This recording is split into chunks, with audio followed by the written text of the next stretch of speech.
Welcome to the Learning Pines YouTube. We hope this video helps.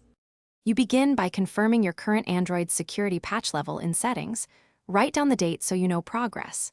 Next, make sure the battery is above 50% and connect to a reliable Wi-Fi network. This prevents interruptions and data charges.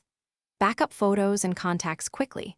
Once done, decide whether you'll use OTA updates or a manual sideload.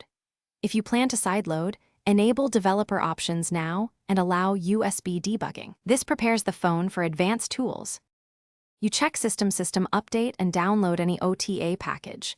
These are simplest because they verify signatures automatically. If no OTA exists, go to the manufacturer's update tool or download the official sign package for your model. Always match exact model and carrier. For manual sideloads, reboot to recovery and choose Apply Update via ADB, then run a DB sideload package. Zip from your PC. This installs the image while preserving data.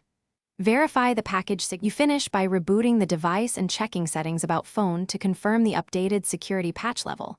This proves the process succeeded. If the phone behaves oddly, first boot into recovery and clear the cache partition.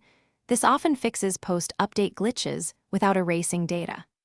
If problems persist, return to your backup or use the manufacturer's repair or flashing tool in fast boot or download mode to restore stock firmware. That single troubleshooting step usually saves a factory reset. Thanks for watching. Consider subscribing if we helped you.